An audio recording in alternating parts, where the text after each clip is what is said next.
I'll throw out a few names. I like Michael Porter Jr.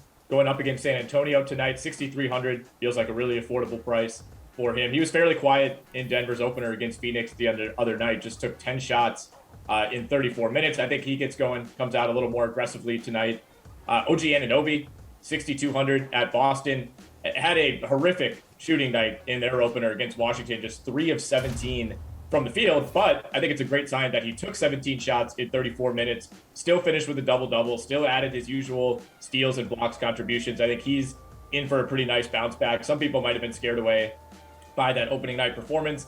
And then if you want to save even more money, I think Lauri Markkanen at 5,200 against Charlotte is a really nice value. I don't necessarily agree with the way that Cleveland is handling this lineup, putting him at small forward. I don't think that's optimal. But he played 31 minutes in the opener, took 14 shots. I thought he looked pretty good. And Cleveland appears committed to just using Kevin Love in like a 15 to 20 minute per game role off the bench. So if that means Markkanen's going to see 30 to 35 minutes on most nights, I think him at 5,200 is going to end up being a really nice value.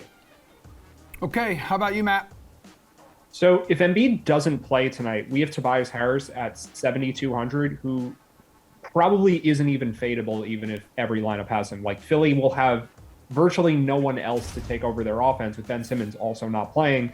At that point, though, maybe there are better options just because, like, he's going to be so popular in that situation. So the thing that I'm looking at, and just across the board, this could be a big factor tonight, is if Embiid's out, the Nets are in so much better of a spot offensively with the Sixers defense taking this massive hit.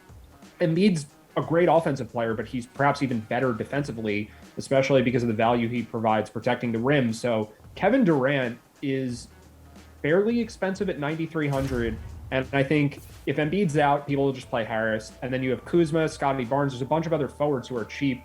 Nick mentioned Michael Porter Jr. Paying up for Durant, I don't know that too many people get to that. And the Nets are just in such a strong spot if Embiid's out. So it's contingent on that, of course. We don't know if Embiid's going to play at this point, but I really like Durant either way, honestly, but even more so if Embiid's not playing. Who's your pick at forward, Kenny? I'm going to go with the guy by the name of LeBron James at $9,100. I know that this is, we're talking about good value plays, but look, I think that LeBron here, you look at the way that he attacked the Suns last year and look at the way that he played on opening night against the Warriors.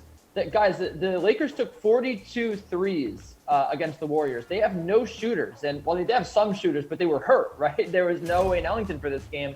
LeBron took 11 threes. And while, you might say that he's not a three-point shooter, maybe at this stage in his career, he's trying to become a three-point shooter and save his body a little bit for the stretch run. I do think that there's some upside here with all those threes because first of all, he hit a lot of them. He hit 5. But also, look, I just think that LeBron is still used as the primary option. I think there was a lot of concern about what's going to happen with Russell Westbrook. How much of the ball is he going to have? I think that it's pretty clear here that LeBron's going to get the usage in LA's offense. So I think that against the Suns last year, he was averaged 3 threes on 8 attempts. And I think that LeBron here is going to be a pretty good option. I think that he gives you a lot of 3-point upside, and he gives you a lot of usage and a lot of leverage on this slate.